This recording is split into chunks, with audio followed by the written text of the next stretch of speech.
We're here with Anthony Robinson, Seymour, Absolutely. also known as BigTime, for the first episode of Concrete Roses. We'll start with our first question, which will be, where did the name BigTime originate? First, thank you for this opportunity. Appreciate that. Concrete. The name BigTime arrived from playing basketball. So, I always hit the big shots in my youthful days. But that's where it came from. I was destined to hit the big shot all the time. That means the game winner or a clutch basket. Okay. I met you in Boston, but where are you originally from? Well, I was born in Delaware, raised a little bit in New York, and came to Boston all in my childhood days. Okay. So I'm a bean. I'm a Boston bean at the end of You the still day. grew up, in Boston. Absolutely. Got you. How many siblings do you have, if any? I'm one of 7 brothers. 3 deceased, 4 still alive. Okay. Here's a little deeper question. What would you say was your hardest obstacle as a youth?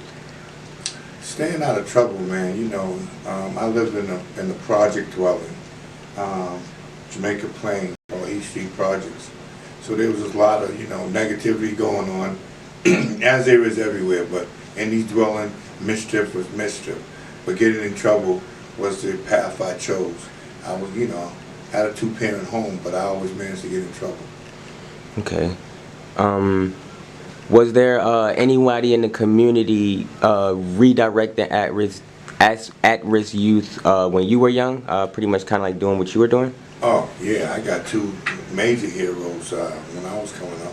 One was Chops Porter, and the other one was Dwayne Smiley. They ran the cave. They taught us push-ups, education, football, everything that, a young striving young man can do. They access it for us. All we had to do was be willing participants. Okay, I feel like you kind of just answered a little bit of my next question, but I'm still going to ask it. How did they impact you? Like, what kind of story? Access. I think the reality of it is having access.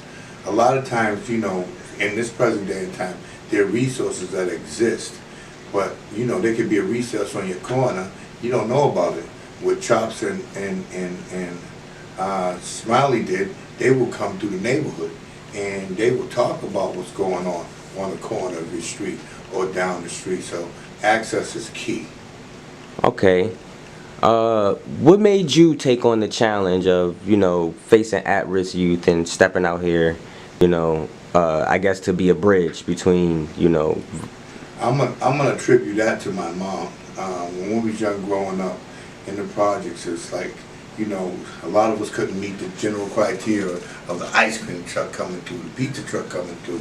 So when something like that came, my mother would say, go to Stop and Shop, get the Harlequin ice cream, get some bananas, get some strawberries, and all the kids would come in my house and we'll make sundaes. But more importantly, my mother was the type of mother who had a heart and spirit of gold. People who just couldn't meet general criteria of clothing and food, she would go like to Morgan Memorials back in the day, buy a bunch of the little clothes, wash them and fold them, then go to Filene's or Jordan Marsh and put them in those bags. Later on, with some food. Later on, she'll have us deliver to people who are in need. Never put them on blast, never said nothing about it, just, gave it to them. It was just, I guess it's in my heart now. Okay. If you could give your younger self some advice, what would it be? Keep your eyes on the prize, so to speak. Now, and growing up, we learn our niche growing up, but if it's something that you gravitate to, go ahead and see it out. Don't veer with the negativity. Just stay positive and just move forward. Thank God. In the time you spent so far on the ground in the community, what, in your opinion, impacts the youth in the community the most? Is this a positive impact or any impact? We could do both. What's the most positive impact that you've seen so far? And what's community centers? Okay. Is a great impact. Just the resources, you know. In this day and time, my kids are falling to the cement out there at an alarming rate. You know, it's like murder is a norm to a lot of us in these communities. And then where we live, you know, they say it's 1% that's driving the crime. And when I look at it from South End, Roxbury, Dorchester, Mattapan, and Hyde Park, that's a 7 or 5 mile radius. And that's 1% of the urban community. The other 99%, you know, it's all, you know, good things, you know what I'm saying? But we have to invest more in that 1%, because at the end of the day, there shouldn't be 1%. Got you. What about the negative? The negative is it's back to the urban community. Guns, drugs, and sex. That's the biggest impact, negative impact in everybody's community. But it's funny how an 8-year-old, 7-year-old can access a gun. You know, like going into a candy store. It really blows my mind, and it pains my heart because the access is easy, and when it don't seem like nothing is being done to shut down that access. Okay, if you can't answer this question, cool. If not, we'll edit it out. What's the worst case scenario you've been exposed to while working with at-risk youth? What's the worst thing you've seen while being out there? Are youth getting killed? Okay, like on the ground, at the crime scene. Right at the crime scene, hole in the middle of his forehead. You know. Some of our viewers who might not know that you actually are a person that when a murder gets, you know. I'm somewhat a gangologist. Okay. Say it like that. And what happens is, it's called, I was a violent interrupter at one point.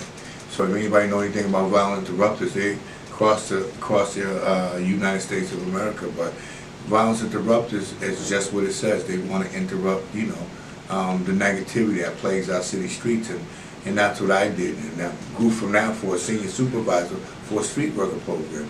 Also, that deal with gangs. So, yeah, I got a first-hand look on, you know, a lot of consistency of negativity that runs through those 5-mile radius. Okay. Do you truly believe that progress can be made? Absolutely. God is good, first of all. You know what I'm saying? It has to be a unified effort.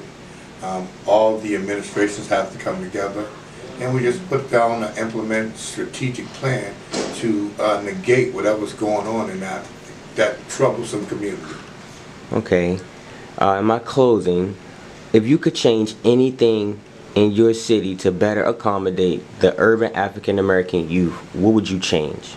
I'm not saying that anything is wrong, but what would you? I'll change the concept on how to do politics, and I'll elaborate just a little, because politics sometimes, in the array of doing everything that's great for the city, little people get looked over. And so when administration change, some of the people who has the answers to the test, so to speak, get looked over. And I think there's always should be a pocket of people that's going to access the people, what we call boots on the ground, or from a grassroots perspective, to get in there, answer some of the questions, get into that room, and let's go ahead and get it done. But when you slide everybody out because you think you have an answer to the test, it's always a shit show. Okay, I've got one more for you. So we're about to enter a new year. Going into this new year, 2023, what kind of message, I guess, if there was any to be said or any message to be given, what message do you think that, I guess, us as urban young people should receive or take with us going into this new year? I'll say this, and this is simple. He saw the best in me when everybody else around me could only see the worst in me. All right, there we go. So again, thank you again. This is Anthony Robinson Seymour, also known as BigTime. If anybody want to catch you or look you up, follow you, how do they do that? My number is 774-244-7015. Also, my website, or my email. Email me, YICM, the word youth, YOUTH @yahoo.com. YICM, youth, the word youth, YOUTH @yahoo.com. Once again, my number 774-244-7015. Holla.